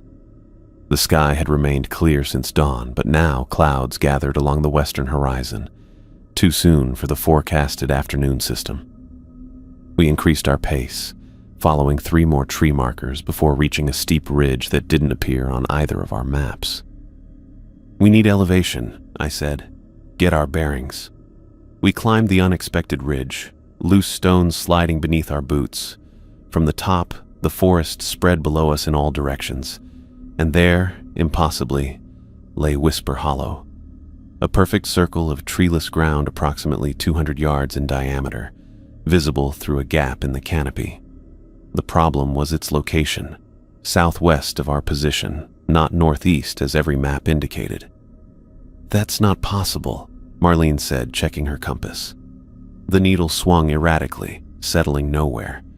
I compared the hollow's appearance to what I'd seen through binoculars from my tower. Same dimensions, same distinctive absence of vegetation, same scorch mark at its center where the bonfire had burned. "That's it," I confirmed. "But we've been heading away from it for hours." Marlene photographed the hollow from our vantage point, then checked her GPS again. The unit displayed coordinates that placed us miles from our actual position. "Equipment malfunction," she said, though her tone lacked conviction. "Let's proceed with visual navigation only." We descended toward the hollow, marking our path with broken branches to ensure we could retrace our steps. The air grew noticeably colder as we approached, dropping at least 15 degrees despite the late morning sun. At the boundary where forest met clearing, Marlene stopped. "Temperature differential. Anomalous." She removed a digital thermometer from her pack, holding it at arm's length into the clearing. 53 degrees, 5 degrees cooler than ambient forest temperature. We stepped into the hollow together. The ground felt solid but somehow different underfoot. Neither soft like forest loam nor hard like packed earth, but something in between that seemed to absorb sound. Our footsteps made no noise as we crossed the barren circle. At the center, a 7-foot diameter patch of ash formed the exact pattern I'd seen days earlier. Marlene photographed it from multiple angles while I searched for signs of Dave. "Boot prints," I called, finding distinct impressions along the northern edge. The pattern matched Dave's gait, deeper on the right where he'd been wearing his remaining boot, lighter on the left where only a sock covered his foot. Marlene joined me, documenting the tracks. "Recent, post-rainfall." The prints led to the center of the circle, then disappeared as though Dave had simply vanished mid-stride. I knelt at the circle's center, examining the ash pattern more carefully. What had appeared random from a distance now revealed structure, lines and angles forming crude stick figures identical to those Dave had scratched into his tower wall. "Marlene, look at this." I pointed to the distinct shapes in the ash. No response. I looked up. "Marlene." The hollow stood empty. I rose quickly, scanning in all directions. Marlene had vanished despite standing less than 10 feet away moments before. "Marlene!" I called, my voice strangely muted in the hollow's acoustics. I jogged to where I'd last seen her, finding her boot prints in the dirt. They proceeded normally for 3 steps, then stopped abruptly, just like Dave's. "Marlene Haskell!" I shouted at full volume. The sound seemed to die inches from my mouth. I checked my watch. 4:23 in the afternoon. Impossible. We'd arrived at the hollow before 11. I'd lost over 5 hours in what felt like minutes. Dropping my pack, I pulled out the radio. "Black Ridge to dispatch, emergency situation over." Only static answered. "Black Ridge to any Forest Service personnel, emergency at Whisper Hollow." 2 personnel missing.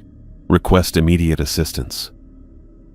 The static intensified, occasionally resolving into something that almost resembled words before dissolving again into white noise.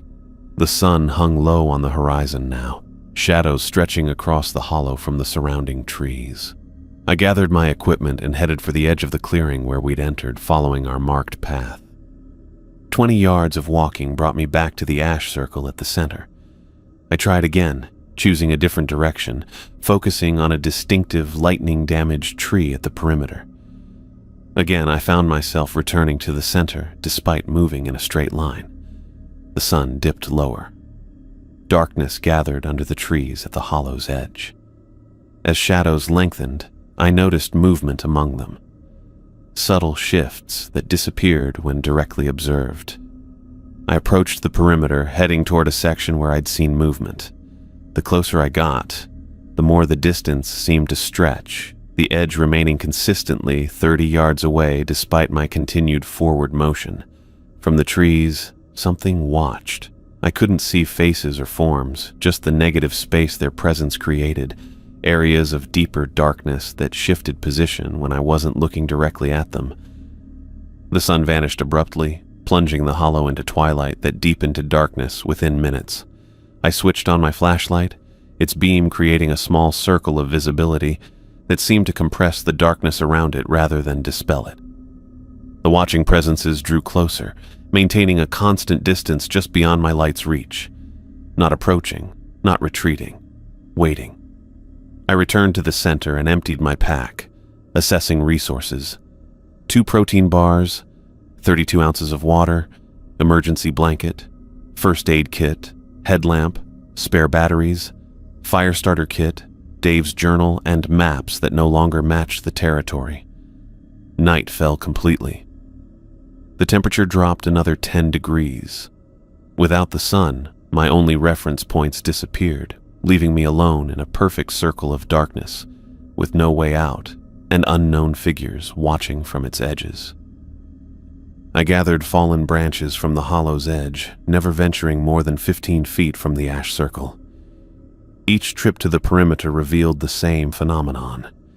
Shadowy figures retreating just as I approached, maintaining constant distance like deer aware of a hunter.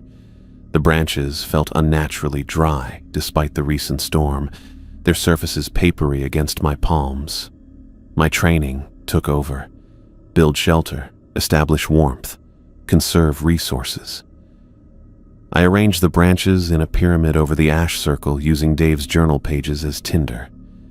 The fire starter kit contained waterproof matches and petroleum-soaked cotton, reliable even in damp conditions. The first match caught immediately, flames climbing the paper and licking at the smaller twigs. The fire created a bubble of light extending roughly 12 feet in all directions. Beyond that boundary, darkness pressed inward with unusual density. I fed branches into the flames methodically, calculating burn rates against my limited supply. 2 hours of sustained fire, maybe 3 if I rationed carefully.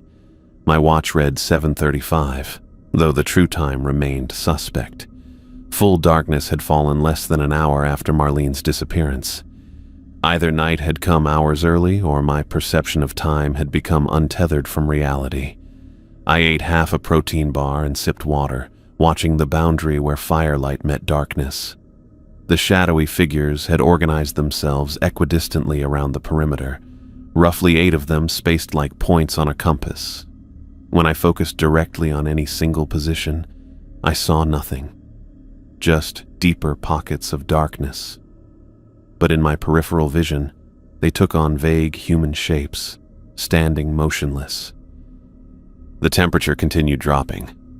I unfolded the emergency blanket, wrapping it around my shoulders where it crinkled with each movement. The metallic surface reflected firelight, creating disorienting patterns at the edge of my vision. "Marlene!" I called periodically, my voice dying in the hollow's strange acoustics. "Dave!" No response came except the fire's steady crackle. I maintained the flames, adding branches at precisely timed intervals to ensure consistent heat and light. The shadowy figures never approached the fire's boundary, but neither did they retreat. waiting, watching. My watch showed 11:47 when I noticed the first anomaly. The fire maintained steady height despite no fuel addition for 20 minutes. The branches burned without diminishing, flames holding at approximately 3 feet high. I touched a stick to the fire's edge, feeling it catch and burn at normal speed, yet the existing branches remained unconsumed. At midnight exactly, the flames surged upward to twice their previous height. No wind triggered the change, no fresh fuel introduced. The fire simply expanded, stretching toward the night sky in a perfect column. Heat intensified against my face, forcing me back several steps. Movement at the perimeter caught my attention. Someone stood at the edge of the firelight 30 feet away, a human silhouette not blending with the darkness like the other watchers. "Dave," I called, rising to my feet. The figure stepped forward, features resolving in the firelight. Dave Wilson looked barely recognizable. His Forest Service uniform hung in tatters from a frame grown gaunt over days rather than hours.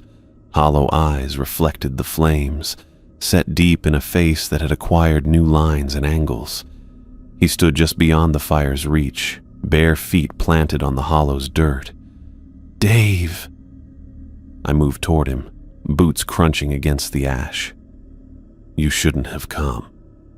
His voice carried flatly across the distance, devoid of its usual cadence. "Now you're part of it too." I continued forward, closing the gap between us. "What happened to you? Where's Marlene?" 10 feet from Dave, the ground between us rippled. Not metaphorically. The actual soil undulated like water disturbed by a stone, sending concentric circles outward from a central point. I stopped, boots sinking slightly into suddenly unstable earth. Dave watched the phenomenon without surprise.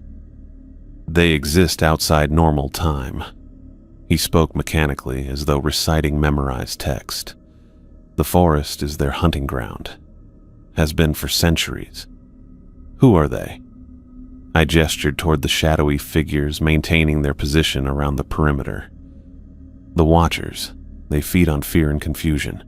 They pull people halfway into their world." I tested the ground with one foot, finding it had solidified again. "Dave, we need to get out of here. Head back to the towers." He laughed, a hollow sound that held no humor. "I've been trying to leave for years." "You've been missing less than 2 days." Dave shook his head. "Time works differently here. I've been caught in their loop for what feels like years, living the same events over and over with small variations. The time loop you wrote about in your journal." His eyes registered brief surprise. "You found it. At your tower." I took another cautious step forward. "Dave, whatever's happening, we can figure it out together." "It never changes," he continued, as if I hadn't spoken. "Sometimes you see the jumper, sometimes I do. Sometimes we both disappear. They're testing outcomes, playing with possibilities." The fire behind me pulsed higher, casting Dave's face in stark relief. Deep shadows pooled beneath his cheekbones and around his eyes, making him appear skull-like. "We're leaving," I said firmly. "Both of us. Right now." Dave shook his head again. "There's only one way to break the cycle." His hand emerged from behind his back, gripping a familiar 8-inch hunting knife with worn leather handle and brass guard. My knife. The one I'd left locked in the drawer at my tower. "Where did you get that?" I asked, stopping my advance. "You always keep it in the same place." Dave's voice flattened further. Through every iteration, the shadowy figures at the perimeter edged closer, their forms becoming more distinct as they approached the firelight's boundary. Still not fully visible, but more present somehow. "One of us has to die here," Dave said, adjusting his grip on the knife, "or we both remain trapped forever." I raised both hands, palms outward. "Dave, that's not you talking. Something's influencing your thoughts. This is the only truth I've found." His eyes reflected only firelight, pupils reduced to pinpoints. After dozens of cycles, hundreds of variations, death is the only exit. The watching figures drew closer still, a slow, coordinated constriction of their circle. The temperature dropped several more degrees, my breath forming visible clouds between us. Dave lunged with unexpected speed and strength, covering the distance between us in a single movement. The knife slashed toward my midsection as I pivoted sideways, feeling the blade's passage inches from my jacket. I grabbed his wrist with both hands, using his momentum to direct him past me. "It's me or you," he snarled, voice no longer his own, deeper, layered with something that echoed. "Someone has to feed the hollow." Dave twisted in my grip, stronger than his emaciated frame suggested. The knife came around again, slicing through my jacket sleeve but missing flesh. I maintained my hold on his wrist, trying to force the knife downward while keeping my balance on the uneven ground. We struggled beside the fire, its heat scorching against my back. Dave's free hand clawed at my face, fingernails raking across my cheek. I felt warm blood trickle down to my jaw. The metallic emergency blanket slipped from my shoulders, one corner landing in the fire where it immediately began to melt rather than burn. "Dave, stop!" I shouted, still trying not to harm him. "This isn't you." His only response was a renewed assault, driving me backward toward the fire. I felt intense heat against my legs, fabric beginning to smoke. In desperation, I hooked my foot behind his ankle and pushed forward, toppling us both away from the flames. We landed hard, Dave beneath me, the knife pinned between our bodies. For 1 second, I glimpsed recognition in his eyes. Fear, confusion, awareness, before it vanished behind the empty stare. "Tom," he whispered, his own voice briefly returning. "They're inside me." The knife twisted between us. I felt a sharp pain in my side, warm wetness spreading across my ribs. Not deep, but enough to weaken my grip. Dave leveraged the advantage, rolling sideways to pin my arm beneath his body. During the movement, his sleeve brushed against the fire's edge. Fabric ignited instantly, flames racing up his arm with unnatural speed. Dave made no attempt to extinguish them, instead laughing, a sound that started human but degenerated into something else entirely. "This isn't how it ends," he screamed as flames engulfed his torso, consuming clothing and flesh with impossible veracity. The watching figures converged, crossing the boundary they'd maintained throughout the night. Their forms solidified as they approached, humanoid shapes composed of deeper darkness, moving with fluid grace across the hollow. Dave burned like a torch beside me, still gripping the knife, still trying to strike despite the flames consuming him. The hollow's ash circle beneath us began to shift and swirl, forming patterns identical to those in Dave's journal. In a final, desperate act, I tackled the burning figure that had been Dave Wilson, driving us both toward the hollow's center, where the ash patterns swirled most intensely. Heat seared my hands and face as I pushed forward, ignoring the pain spreading across my side from the knife wound. The ground beneath us changed texture, becoming something neither solid nor liquid. We sank into it together, the burning figure that had been my friend still struggling against my grip.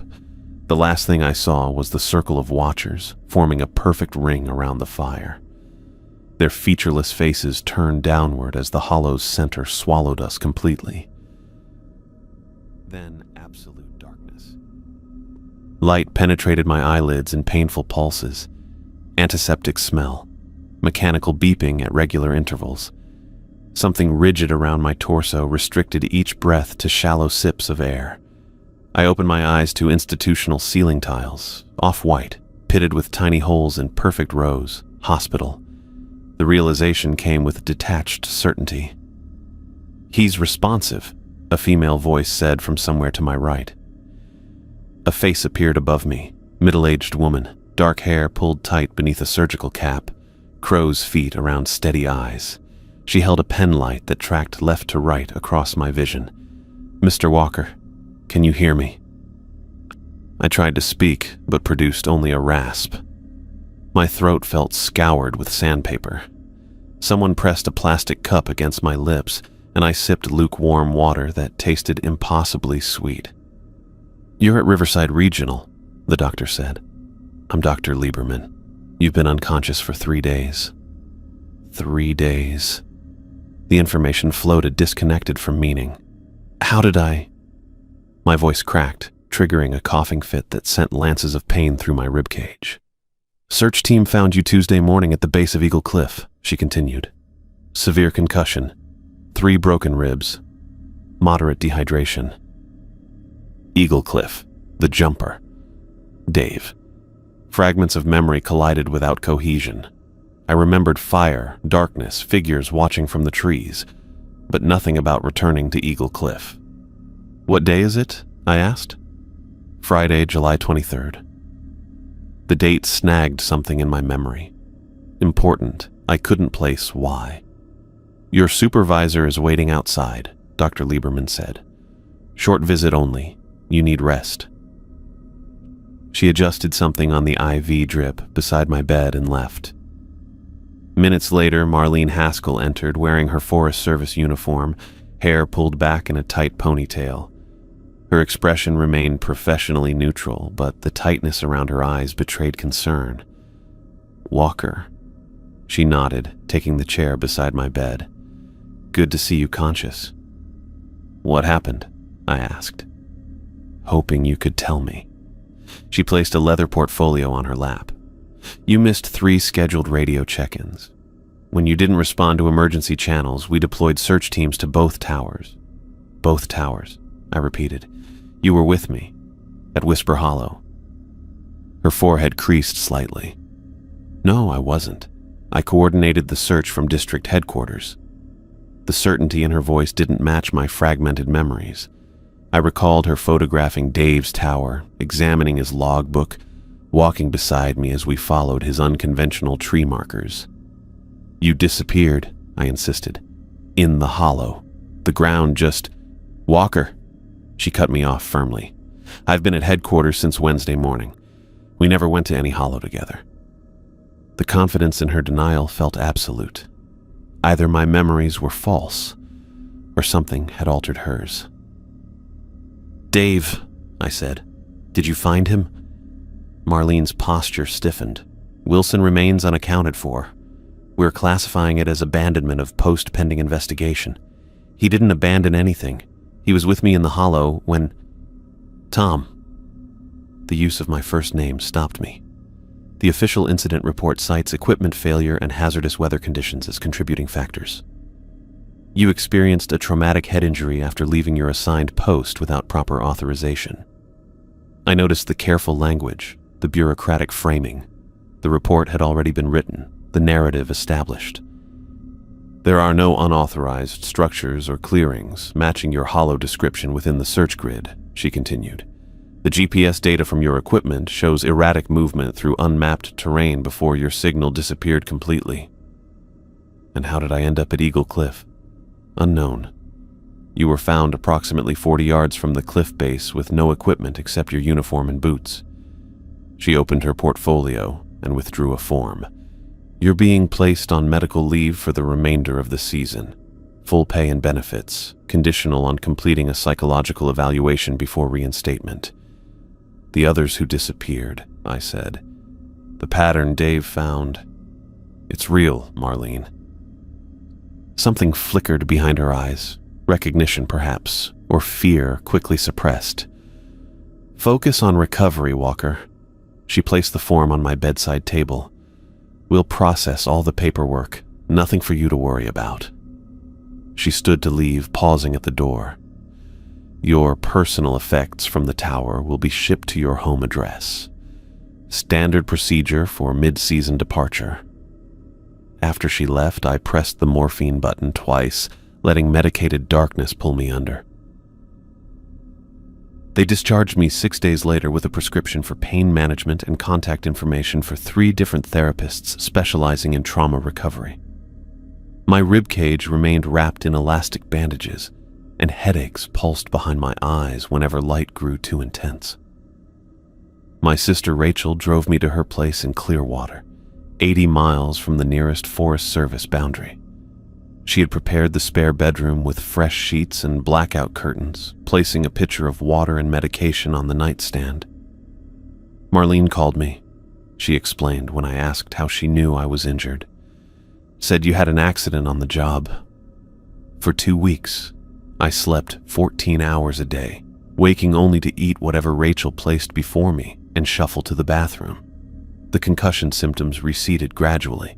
First the nausea, then the sensitivity to light, finally the crushing headaches that had made coherent thought impossible. As physical healing progressed, my memories crystallized, not just fragments of what had happened in Whisper Hollow, but impossible recollections of events I couldn't have experienced. I remembered watching Dave stand at the tower window, scanning Eagle Cliff through binoculars. I remembered being the one who jumped, feeling weightless as the ground rushed toward me. I remembered finding my own boot abandoned in the forest, my own logbook filled with increasingly frantic entries. Dave had called them loops, time cycles experienced with variations. I'd dismissed it as paranoia or isolation-induced psychosis, but now similar memories occupied my mind with the texture and detail of lived experience. By week 3, I could remain awake for 6-hour stretches. Rachel had converted her dining table into a makeshift workspace where I began researching historical disappearances in the Black Ridge district. I ordered records through interlibrary loan, compiled dates and locations, and created a map using thumbtacks and colored thread on a corkboard. The pattern emerged exactly as Dave had documented.